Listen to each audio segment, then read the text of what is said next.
ಅಡಿಯಾ ಸಣ್ಣ ಸಣ್ಣ ಸಣ್ಣ ಸಣ್ಣ ಹೇಳಿ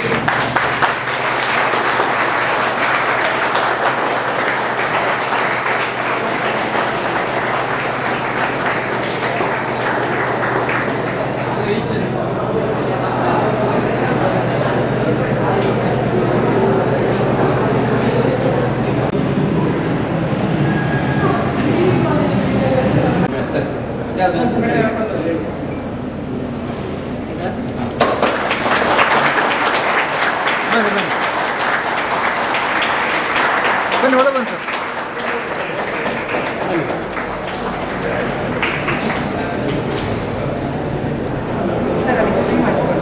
ಸ್ಪ್ರೇ ಮಾಡಿ ಹಾಂ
ಆ ಕಡೆ ಸರಿ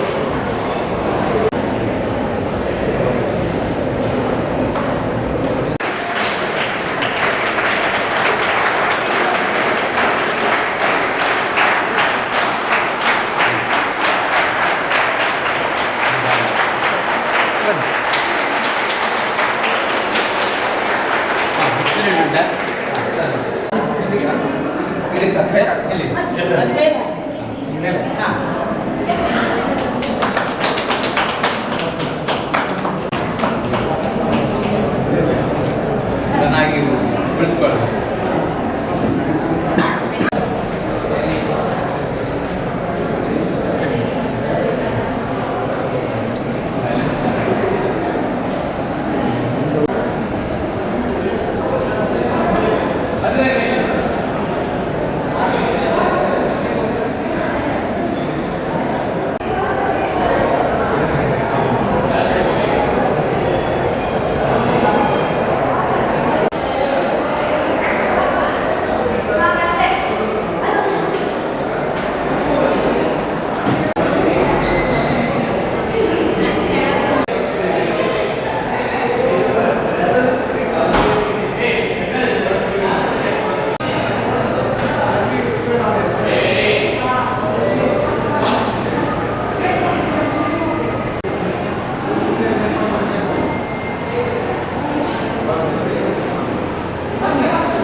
I'm doing, sir.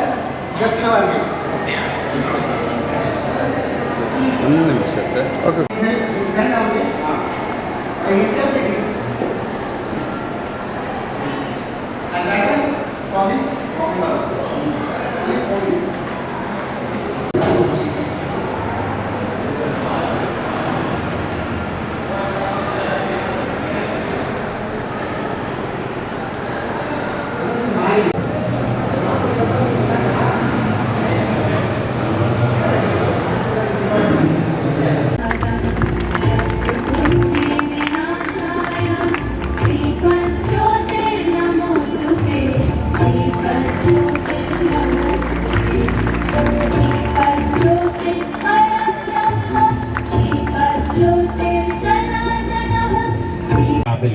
that our new labs are being ಏನು ಅಗತ್ಯತೆ ಉಂಟು ಆ ಮಾಡೆಲ್ ಲ್ಯಾಬೊರೇಟರೀಸ್ ಬೇಕನ್ನುವಂತಹದ್ದು ನಮ್ಮದು ಕಳೆದ ಒಂದು 2 ವರ್ಷದ ಒಂದು ಕನಸು.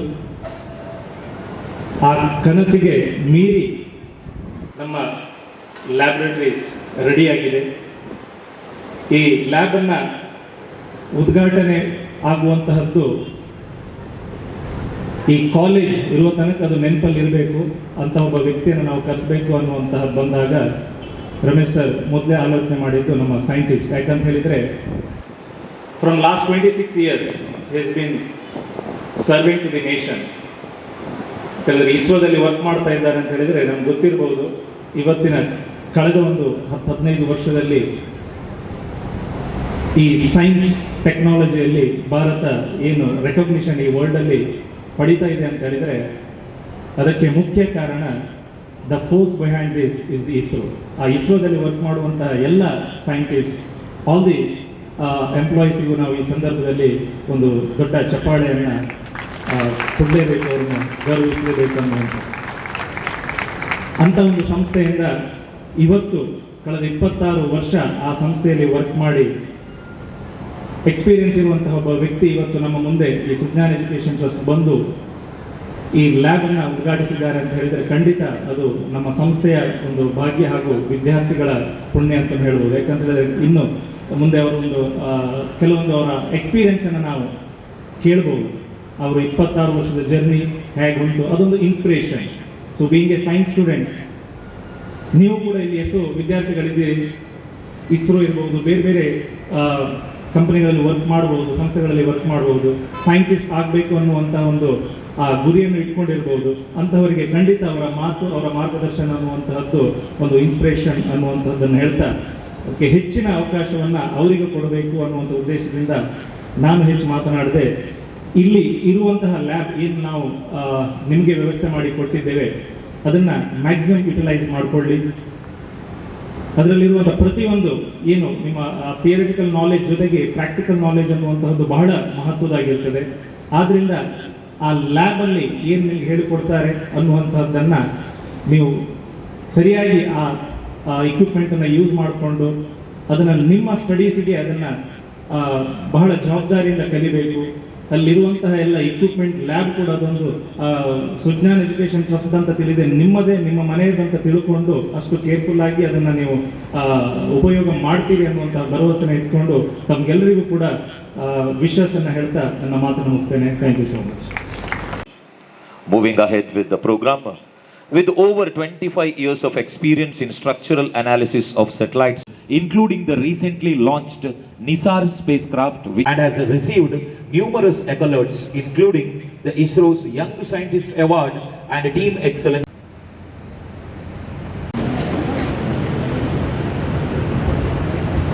Utilize the best possibilities. ಯಾಕೆಂದರೆ ವಿಜ್ಞಾನಕ್ಕೆ ಪ್ರಯೋಗ ಎನ್ನುವುದೇ ಮುಖ್ಯ. ಈಗ ಸೈನ್ಸಿಗೆ ಒಂದು ಡೆಫಿನೇಷನ್ ಕೊಡಬೇಕು ಅಂದರೆ ತುಂಬ ಕಷ್ಟ. How will you define science? Very difficult to define science. But if you try to attempt, science is the systematised knowledge of behaviour of nature. So behaviour of nature ಅನ್ನೋದು ತುಂಬ ಇಂಪಾರ್ಟೆಂಟ್. ನೇಚರಿಂದ ಬಿಹೇವಿಯರ್ ಅರ್ಥ ಮಾಡ್ಕೊಳ್ಳೋದೇ science. But ಹೇಗೆ ಅರ್ಥ ಮಾಡ್ಕೋತೇವೆ? Science is behaviour of nature which is imbibed by experience. We have to experience it. Experimentations. So experimentations ಮಾಡೋಕೆ ನಿಮಗೆ lab ಇವಾಗ ready ಆಗಿದೆ. PU ಲೆವೆಲ್ನಲ್ಲಿ ಅಂದರೆ ಯೂನಿವರ್ಸಿಟಿ ಲೆವೆಲ್ನಲ್ಲಿ ನೀವು ಮಾಡುವ ಎಲ್ಲ ಪ್ರಯೋಗಗಳು ಮುಂದೆ ಒಂದಲ್ಲ ಒಂದು ರೀತಿಯಲ್ಲಿ ನಿಮಗೆ ಉಪಯೋಗಕ್ಕೆ ಬರುತ್ತೆ, ನೀವು ಇದೇ ಫೀಲ್ಡ್ನಲ್ಲಿ ಮುಂದುವರಿದಾದ್ರೆ. ಉದಾಹರಣೆಗೆ ಅಲ್ಲಿ ನಾನೊಂದು ಪೆಂಡುಲಮ್ ನೋಡಿದ್ದೆ. ನಾವು ಹೇಗಿದ್ರು ಸ್ಪೇಸ್ ಸೈಂಟಿಸ್ಟು ಒಂದನ್ನು ನೋಡಿದ ತಕ್ಷಣ ಇಮಿಡಿಯೇಟ್ ಆಗಿ ಇನ್ನೊಂದು ನೆನಪಾಗುತ್ತೆ. ಇದೇ ಪೆಂಡುಲಮ್ ಅನ್ನು ನೀವು ಒಂದ್ಸಲ ಹೀಗೆ ಅಲ್ಲಾಡಿಸ್ಬಿಟ್ರೆ ಅದನ್ನೇನಂತೀರಿ ನೀವು? Simple pendulum. ಇದೇ ಪೆಂಡುಲಮ್ ಅನ್ನು ನೀವು ಚಂದ್ರನಲ್ಲಿ ತಗೊಂಡೋದ್ರೆ ಇಲ್ಲಿ ಎಷ್ಟು ಪರ್ ಸೆಕೆಂಡ್ಗೆ ಎಷ್ಟು ಸಲ ಆಸಿಲೇಟ್ ಆಗುತ್ತೋ ಅಷ್ಟೇ ಅಲ್ಲಿ ಆಸಿಲೇಟ್ ಆಗುತ್ತಾ? ಕಡಿಮೆನಾ ಜಾಸ್ತಿನಾ? ಯಾಕೆ? ಗ್ರಾವಿಟಿ. ಆ ಸ್ಪ್ರಿಂಗ್ ಬದಲು ನೀವೊಂದು ಸ್ಪ್ರಿಂಗ್ ಅಟ್ಯಾಚ್ ಮಾಡಿ, ಸ್ಪ್ರಿಂಗ್, ಆ ಸ್ಪ್ರಿಂಗಲ್ಲಿ ನೀವು ಇದೇ ಎಕ್ಸ್ಪೆರಿಮೆಂಟ್ ಮಾಡಿ. ಅಂದರೆ ಸ್ಪ್ರಿಂಗನ್ನು ಬಿಟ್ಬಿಡಿ, ಅದು ಆಸಿಲೇಟ್ ಆಗುತ್ತಾ? Again it is free vibration R free oscillation. ಅದನ್ನು ನೀವು ಚಂದ್ರನಲ್ಲಿ ತಗೊಂಡೋದ್ರೆ ಸೇಮ್ ಎಕ್ಸಾಕ್ಟ್. ಒಂದು ಚಪ್ಪಾಳೆನೇ ಕೊಟ್ಬಿಡಿ ಅವರಿಗೆ. ಇದನ್ನು ತುಂಬ ಜನ ಮಿಸ್ಟೇಕ್ ಮಾಡ್ತಾರೆ. ಯಾಕೆ ಮಿಸ್ಟೇಕ್ ಮಾಡ್ತಾರೆ? ಒಂದು ಗ್ರಾವಿಟಿ ಡಿಪೆಂಡೆಂಟ್, ಸಿಂಪಲ್ ಪೆಂಡುಲಮ್ ಅನ್ನೋದು ಗ್ರಾವಿಟಿ ಡಿಪೆಂಡೆಂಟು. ಸೊ ಚಂದ್ರನಲ್ಲಿ ಗ್ರಾವಿಟಿ ವೇರಿಯೇಷನ್ ಇದೆ, ಇಲ್ಲಿಯ 1/6 ಅಲ್ಲಿದೆ. ಹಾಗಾಗಿ ಫ್ರೀಕ್ವೆನ್ಸಿ ಜಾಸ್ತಿ ಆಗುತ್ತೆ, ಕಡಿಮೆ ಆಗುತ್ತೆ. ಓಕೆ, ಆದರೆ ಸ್ಪ್ರಿಂಗ್ ಮಾಸ್ ಸಿಸ್ಟಮ್ ಅಲ್ಲಿ ಗ್ರಾವಿಟಿ ಎಫೆಕ್ಟ್ ಬರಲ್ಲ, ಅಲ್ಲಿ ಫ್ಲೆಕ್ಸಿಬಿಲಿಟಿ ಬರುವಂಥದ್ದು ಸ್ಪ್ರಿಂಗಿಂಗ್ ಆಗಿ. ಸೊ ಹಾಗಾಗಿ ಸ್ಪ್ರಿಂಗಿನ ಕ್ಯಾರೆಕ್ಟರಿಸ್ಟಿಕ್ಸು ಎಲ್ಲಿ ಹೋದ್ರೂ ಒಂದೇ ಇರುತ್ತೆ. ಹಾಗಾಗಿ ಚಂದ್ರನಲ್ಲಿ ಹೋದ್ರು, ಮಂಗಳನಲ್ಲಿ ಹೋದ್ರು, ಅಥವಾ ಯಾವುದೇ ಗ್ರಹಕ್ಕೆ ಹೋದ್ರು, ಅಥವಾ ಗುರುತ್ವಾಕರ್ಷಣ ಶಕ್ತಿ ಇಲ್ಲದೆ ಇರುವಂತಹ ಸಿಚುವೇಶನ್ಗೆ ಹೋದ್ರೂ ಕೂಡ ನೀವು ಆಸಿಲೇಟ್ ಮಾಡಿದರೆ ಇರುವ ಫ್ರೀಕ್ವೆನ್ಸಿ ಒಂದೇ ಇರುತ್ತೆ. ಅದಕ್ಕೆ ಅದನ್ನು ನ್ಯಾಚುರಲ್ ಫ್ರೀಕ್ವೆನ್ಸಿ ಅಂತಾರೆ, ಇದನ್ನು ನ್ಯಾಚುರಲ್ ಫ್ರೀಕ್ವೆನ್ಸಿ ಅಂತ ಹೇಳಲ್ಲ. ಸೊ ನ್ಯಾಚುರಲ್ ಫ್ರೀಕ್ವೆನ್ಸಿ ಅಂದರೆ ನ್ಯಾಚುರಲ್ ಆಗಿ ಆ ಸಿಸ್ಟಮ್ ಕ್ಯಾರೆಕ್ಟರಿಸ್ಟಿಕ್ಸ್ ಅಲ್ಲಿ ಇರುವಂಥದ್ದು. ಸೊ ಅದನ್ನು ನ್ಯಾಚುರಲ್ ಫ್ರೀಕ್ವೆನ್ಸಿ ಅಂತಾರೆ. ಇದು ಇಸ್ರೋದಲ್ಲಿ ತುಂಬ ಬಳಕೆಯಲ್ಲಿರುವಂತಹ ಒಂದು ವಿಷಯ, ನ್ಯಾಚುರಲ್ ಫ್ರೀಕ್ವೆನ್ಸಿ ಅನ್ನೋದು. ನೀವು ಇಲ್ಲಿ ಏನು ಕಲಿತೀರೋ ಅದು ಮುಂದೆ ತುಂಬ ಬಳಕೆಗೆ ಬರುತ್ತೆ. ಇಡೀ ರಾಕೆಟು, ಸ್ಯಾಟಲೈಟು ಮತ್ತು ಮುಂದೆ ಮಾಡುವಂಥ ಯಾವುದೇ ಪ್ರೋಗ್ರಾಮ್ಗಳಲ್ಲಿ ಒಂದಲ್ಲ ಒಂದು ರೀತಿಯಲ್ಲಿ ನ್ಯಾಚುರಲ್ ಫ್ರೀಕ್ವೆನ್ಸಿ ಮತ್ತು ಫ್ರೀಕ್ವೆನ್ಸಿ ಎರಡೂ ಬಳಕೆ ಬರುತ್ತೆ. ಉದಾಹರಣೆ ತಗೊಳ್ಳಿ, ಕಮ್ಯುನಿಕೇಶನ್ ಆಗುತ್ತಲ್ಲ, ಈಗ ನಾನು ಮಾತಾಡ್ತಾ ಇದ್ದೀನಿ, ನೀನು ಕೇಳ್ತಾ ಇದೆಯಲ್ಲ, ಹೇಗೆ ಕೇಳುತ್ತೆ? ಇಲ್ಲಿ ವಾತಾವರಣ ಇರಬೇಕು, ಮೀಡಿಯಂ ಇರಬೇಕು. ಮೀಡಿಯಂ ಇದ್ರೇನೆ ನಾನು ಮಾತಾಡಿದ್ದು ನಿಮಗೆ ಕೇಳುತ್ತೆ. ಚಂದ್ರನಲ್ಲಿ ಹೋದ್ರೆ ಮಾತಾಡಿದ್ದು ಕೇಳಲ್ಲ, ಅಲ್ಲಿ ವಾತಾವರಣ ಇಲ್ಲ, ಏನೂ ಇಲ್ಲ, ಹಾಗಾಗಿ ಕೇಳಲ್ಲ. ಏನು ಮಾಡಬೇಕು? ಅವರು ಒಂದು ವಾಕಿ ಟಾಕಿ ಥರ ಇಟ್ಕೋಬೇಕು, ನಾವು ಒಂದು ಇಟ್ಕೊಳ್ಬೇಕು. ಅಲ್ಲಿ ಎಲೆಕ್ಟ್ರೋ ಮ್ಯಾಗ್ನೆಟಿಕ್ ರೇಡಿಯೇಷನ್ ಮೂಲಕ ಮಾತುಕತೆ ನಡೆಯುತ್ತೆ. ಹೀಗೆ ಏನು ಪ್ರಪಂಚದಲ್ಲಿ ಏನೇನು ವ್ಯತ್ಯಾಸಗಳಿದೆ ಅದನ್ನು ಮೂಲವಾಗಿ ಇಟ್ಕೊಂಡು ವಿಜ್ಞಾನ ಬೆಳೆದಿರುವಂಥದ್ದು. ಈಗ ನಾನು ಇರೋದು ಇಲ್ಲಿಂದ ಅಲ್ಲಿ ಕೇಳುತ್ತೆ, ಆದರೆ ದೂರಕ್ಕೆ ಕೇಳಲ್ಲ. ದೂರಕ್ಕೆ ಕೇಳೋ ಥರ ಏನು ಮಾಡಬೇಕು ಅನ್ನೋದಕ್ಕೆ ಒಂದು ಪ್ರಯತ್ನವಾಗಿ ಶುರುವಾಗಿದ್ದೆ ರೇಡಿಯೋ ಅಲ್ವಾ? ರೇಡಿಯೋ ಶುರುವಾಗಿದ್ದೆ ಅಲ್ಲಿ. ದೂರದವರಿಗೆ ನಾವು ಏನು ಹೇಳ್ತೀವೋ ಅದನ್ನು ಕೇಳಬೇಕು ಅನ್ನೋದರಿಂದ ಶುರುವಾಗಿದ್ದ ರೇಡಿಯೋ ಇವಾಗ ಎಲ್ಲಿಗೆ ಬಂದು ನಿಂತಿದೆ. ನಾವು ಇಲ್ಲಿಂದ ಸೂರ್ಯ ಸೌರಮಂಡಲ ಬಿಟ್ಬಿಡಿ, ಸೌರಮಂಡಲ ಆಚೆಗೆ ಹೋಗ್ಬಿಟ್ಟಿದ್ದೀವಿ. ವಾಯೇಜರ್ 1 ಅನ್ನೋದು ಸೌರಮಂಡಲ ದಾಟಿ ಹೋಗ್ಬಿಟ್ಟಿದೆ. ಉಪಗ್ರಹ ನಾವು ಅಂದರೆ ನಾವು ಭಾರತ ಕಳಿಸಿದ್ದಲ್ಲ, ಬೇರೆ ದೇಶ ಕಳಿಸಿರೋದು. ಅದು ಸೌರಮಂಡಲ ದಾಟಿ ಹೋಗಿದೆ. ನಮ್ಮ ಜಗತ್ತು ಅನ್ನೋದನ್ನು ಇವತ್ತು ಡಿಫೈನ್ ಮಾಡೋಕ್ಕಾಗಲ್ಲ. ಜಗತ್ತು ಸದಾ ಬೆಳೆಯುತ್ತೆ ಅಂತಾರೆ. ವಿದ್ಯಾರ್ಥಿಗಳಿಗೆ ಒಳ್ಳೇದಾಗಬೇಕು ಅನ್ನುವಂಥ ಕಾರ್ಯಕ್ರಮ. ಈಗಾಗಲೇ ನೀವು 2 ವರ್ಷ ಇದ್ದವರು ಅಥವಾ 1 ವರ್ಷ ಇದ್ದವರಿಗೆ ಈಗಾಗಲೇ 10 ಕಾರ್ಯಕ್ರಮ ಆಗುವಾಗ ನಾವು ಒಂದು ಒಳ್ಳೊಳ್ಳೆ ರಿಸೋರ್ಸ್ ಪರ್ಸನ್ ತರ್ತೀವಿ. ಇವತ್ತು ಇರುವ ರಿಸೋರ್ಸ್ ಪರ್ಸನ್ ನೋಡಿದರೆ ಗೊತ್ತಾಗುತ್ತೆ. ನಮ್ಮ ಮಾರುತಿಯವರು ಉಪನಿರ್ದೇಶಕರು, ಇಡೀ ಡಿಸ್ಟಿಕ್ಗೆ ಪಿ ಯು ಕಾಲೇಜಿಗೆ ಅಲ್ಲಿಗೆ ಹೆಡ್. ನೆಕ್ಸ್ಟ್ ಅವರು ಶಾರ್ಟ್ಲಿ ಅವರು ಪ್ರಮೋಷನ್ ಆಗಿ ಬೆಂಗಳೂರಿಗೆ ಹೋಗ್ತಾರೆ, JD ಆಗ್ತಾರೆ, ಜಾಯಿಂಟ್ ಡೈರೆಕ್ಟರ್ ಆಗ್ತಾರೆ. ಇದು ಒಂದು ನಿಮಗೆ ಒಂದು ಅಧಿಕಾರಿಯ ಒಂದು ಕನಸಿರಬೇಕು. ಅಧಿಕಾರಿ ಆಗೋದಾದರೆ ಹೇಗೆ ಕನಸಿರಬೇಕು ಅನ್ನೋದನ್ನು ಗೊತ್ತಾಗಬೇಕು. ಅವರು ನಮ್ಮ ಹಾಗೆ ಲೆಕ್ಚರ್ ಆಗಿದ್ದವರು ಮತ್ತು ಪ್ರಮೋಷನ್ ಆಗಿ DD ಆಗಿ, ಇನ್ನು JD ಆಗಿ, ಇನ್ನು ಸಾಧ್ಯ ಆದರೆ ಅವರದ್ದು ಇನ್ನೂ ಸಹ ಒಂದು ಒಳ್ಳೆ ಪೊಸಿಷನ್, ಡೈರೆಕ್ಟರ್ ಆಗುವಂಥ ಪೊಸಿಷನ್ನಿಗೂ ಹೋಗೋ ಪಾಸಿಬಿಲಿಟಿ ಇರ್ಬೋದು. ಎನಿವೆ JD ಅಂತೂ ಆಗುವಂಥ ಗ್ಯಾರಂಟಿ ಇರ್ತದೆ. ಜಾಯಿಂಟ್ ಡೈರೆಕ್ಟರ್ PU ಬೋರ್ಡಿಗೆ ಒಂದು ಜಾಯಿಂಟ್ ಡೈರೆಕ್ಟರ್ ಇರ್ತಾರೆ ಇಡೀ ಕರ್ನಾಟಕಕ್ಕೆ. ಅದು ಯಾಕೆ ಅಂತ ರಿಸೋರ್ಸ್ ಪರ್ಸನ್ ಯಾವಾಗಲೂ ನಾವು ಪ್ರೋಗ್ರಾಮ್ ಆಗುವಾಗ ಒಂದು ಒಳ್ಳೊಳ್ಳೆ ರಿಸೋರ್ಸ್ ಪರ್ಸನ್ ತರ್ತೇವೆ. ಉದ್ದೇಶ ಅಷ್ಟೇ, ನಿಮ್ಮೊಂದು ಸಣ್ಣ ಮೋಟಿವೇಶನ್, ನಿಮ್ಮ ಹತ್ರ ನಿಮ್ಮ ಮನಸ್ಸಲ್ಲಿ ಆ ಸಣ್ಣ ಬೀಜವನ್ನು ಬಿತ್ತಬೇಕು. ನಾನು ಒಂದು ಅಧಿಕಾರಿ ಆಗಬೇಕು, ನಾನು ಒಂದು ಎಜುಕೇಷನ್ ಫೀಲ್ಡಲ್ಲಿ ಮುಂದುವರೆದು ಏನೆಲ್ಲ ಆಗ್ಬೋದು ಅಂತ ಗೊತ್ತಾಗಬೇಕು. ಎರಡನೇದು, ನಮಗೆ ನಮ್ಮ DD ಅವರು ತುಂಬ ಎಲ್ಲ ಈ ಕಾಲೇಜ್ ಮಾಡುವಾಗಲೂ ಯಾವುದೇ ಸಮಸ್ಯೆಗಳಿದ್ರು ನೀವು ಮಾಡಿ, ನಾನು ಸಪೋರ್ಟ್ ಮಾಡ್ತೇನೆ ಅಂತ, ಯಾವುದೇ ಸಮಸ್ಯೆಗಳಿಲ್ಲದ ಹಾಗೆ ತುಂಬ ಚೆನ್ನಾಗಿ ಬೇಕಾದ ವ್ಯವಸ್ಥೆಗಳನ್ನ ಮಾಡ್ಕೊಳ್ತಾ ನಮ್ಗೆ ತುಂಬ ಸಪೋರ್ಟ್ ಮಾಡಿಕೊಂಡು, ತುಂಬ ಬ್ಯಾಕ್ ಬೋನ್ ಆಗಿ ಸಪೋರ್ಟ್ ಮಾಡಿಕೊಂಡು ವಿದ್ಯಾರ್ಥಿಗಳಿಗೆ ಯಾವುದೇ ಸಮಸ್ಯೆಗಳಾಗದ ಹಾಗೆ ಸಪೋರ್ಟ್ ಮಾಡಿ ಇರುವಂಥ ನಮ್ಮ ಮಾರುತಿಯವರು, ಅವರಿವತ್ತು ನಮ್ಮ ಸಂಸ್ಥೆಯ ಲ್ಯಾಬನ್ನು ಇನಾಗ್ರೇಟ್ ಮಾಡಿ. ಇದು ನೋಡಿ ನಿರಂತರ 100 ವರ್ಷ ನಮ್ಮ ಸುಜ್ಞಾನ್ ಪಿ ಯು ಕಾಲೇಜ್ ಇದ್ದಾಗ Sujnan P U college lab inaugurator ನಮ್ಮ ಮಾರುತಿ ಸರ್ ಅಂತ ಒಂದು ರೆಕಾರ್ಡ್ ಹಿಸ್ಟ್ರಿ ಅದು. ಹಾಗೆ ಒಂದಿರುವಂಥ ವ್ಯಕ್ತಿ ನಮ್ಮೊಟ್ಟಿಗಿದ್ದಾರೆ ಅಂತ ಅವರಿಗೆ ನಾನು ಆಭಾರಿಯಾಗಿದ್ದೇನೆ ಅಂತ ಹೇಳ್ತೇನೆ. ಎರಡನೇದು ನನ್ನ ಮಿತ್ರರು ಮುರಳೀಧರ್. ನಾನು ಆಳ್ವಾಸಲ್ಲಿದ್ದಾಗಲೂ ಒಂದ್ಸಾರಿ ನಾನು ರಿಸೋರ್ಸ್ ಪರ್ಸನ್ ಆಗಿ ಯೋಗ ಇದ್ದರೆ ನಾಳೆ ಇಸ್ರೋ ಚೇರ್ಮನ್ ಲೆವೆಲಿಗೆ ಹೋಗುವಂಥ ಸೈಂಟಿಸ್ಟ್, ಹೆಂಗಿದ್ದಾಗಲೇ ಸೈಂಟಿಸ್ಟ್ ಆಗಿದ್ದವರು. ಇಸ್ರೋ ಚೇರ್ಮನ್ ಅಂದರೆ ಗೊತ್ತಿದೆ ನಿಮ್ಗೆ ಯಾವ ಲೆವೆಲ್. ನಮ್ಮ ಉಡುಪಿಯವರು ಯು ಆರ್ ರಾವ್ ಇದ್ರು, ಮೊದಲು ಯು ಆರ್ ರಾವ್ ಚೇರ್ಮನ್ ಆಗಿದ್ದರು. ಅವ್ರೀಗ ಅದು U R Rao space centre ಅಂತ ಅದೇ ಹೆಸರು, ಇನ್ನೊಂದು ಅದರ ಪಾರ್ಟ್ ಮಾಡ್ಕೊಂಡಿದ್ದಾರೆ. ಈಗ ಒಂದು ಡಿಪಾರ್ಟ್ಮೆಂಟ್ ಹೆಡ್ ಆದವಂತ ಹೆಂಗಲ್ಲ ಆಲ್ಮೋಸ್ಟ್ 50+ ಆಗಿದೆ. ಸಣ್ಣ ಏಜಲ್ಲಿ ಬಿ ಆದ ಕೂಡಲೇ ಅವರು ಇಸ್ರೋಗೆ ಸೇರಿ ಸೈಂಟಿಸ್ಟ್ ಆಗಿ ಸೈಂಟಿಸ್ಟ್ ಗ್ರೇಡಿ ಸೇರಿ ಈಗ ಹೈ ಲೆವೆಲಿಗೆ ರೀಚ್ ಆಗಿದ್ದಾರೆ. ಇಂಥ ರಿಸೋರ್ಸ್ ಪರ್ಸನ್ ಅವರ ಉದ್ದೇಶ ಅಷ್ಟೇ. ಮಾರುತಿ ಸರ್ ಹೇಳಿದ ಹಾಗೆ ಇವತ್ತು ಬೇಸಿಕ್ ಸೈನ್ಸಲ್ಲಿ ತುಂಬ ಸ್ಕೋಪ್ ಇರ್ತದೆ. ಇಂಥ ಸೈಂಟಿಸ್ಟನ್ನು ತಂದಾಗ ಯಾವುದೋ ಒಂದು ಮಗುವಿಗೆ, ಯಾವುದೋ ಒಂದು ವಿದ್ಯಾರ್ಥಿಗೆ ನನಗೆ ನಾನು ಒಬ್ಬ ಸೈಂಟಿಸ್ಟ್ ಆಗಬೇಕು ಅನ್ನೋದನ್ನು ಗೊತ್ತಾಗಬೇಕು, ಮೋಟಿವೇಶನ್ ಆಗಬೇಕು, ಆ ಡೆಪ್ತಲ್ಲಿ ಕಲಿಬೇಕು ಅವರು. ಮತ್ತು ಇವತ್ತು ತುಂಬ ಸ್ಕೋಪ್ ಇದೆ, ಬೇಕಾದಷ್ಟು ಬೇಸಿಕ್ ಸೈನ್ಸಿಗೆ ಹೋದರೂ ಸಹ ತುಂಬ ಸ್ಕೋಪ್ ಇದೆ. Never ending. ನ್ಯೂಟನ್ಸ್ ಲಾ ಆಗಲೇ ಮಾಡಿರ್ಬೋದು, ಇವತ್ತು ನ್ಯೂಟನ್ಸ್ ಲಾ ಯೂಸ್ ಮಾಡ್ತಾ ಇದ್ದೇವೆ, ಅದ್ರ ಡೆವಲಪ್ಮೆಂಟ್ ತುಂಬ ಆಗಿರುತ್ತೆ. Never ending. ಸೈನ್ಸ್ ಮುಗೀತು, ಎಲ್ಲ ಲಾ ಮುಗೀತು ಅಂತ ಏನಿಲ್ಲ. ನೀವು ನಿಮ್ದು ಹೊಸದಾಗಿ ಇನ್ವೆನ್ಷನ್ ಮಾಡುವಷ್ಟು ಸ್ಕೋಪ್ ಇದೆ, ನಿಮ್ಮದೇ ಒಂದು ಲಾ ಮಾಡ್ಬೋದು. ಹಾಗಾಗಿ ಅಂಥ ರಿಸರ್ಚ್ ಪರ್ಸನ್ ಕರೆಯುವ ಉದ್ದೇಶ ಒಂದು ಅಧಿಕಾರಿ ತರೋದಾಗಲಿ, ಸೈಂಟಿಸ್ಟ್ ತರೋದಾಗಲಿ, ಅಥವಾ ಪೊಲಿಟಿಷಿಯನ್. ನಿನ್ನೆ ನಾವು ಕಂಪ್ಯೂಟರ್ ಲ್ಯಾಬ್ ಇನಾಗ್ರೇಟ್ ಮಾಡಿದ್ರು. ಆಲ್ ಆಫ್ ಎ ಸಡನ್ ನಮಗೆ ಅಪಾರ್ಚುನಿಟಿ ಸಿಕ್ತು.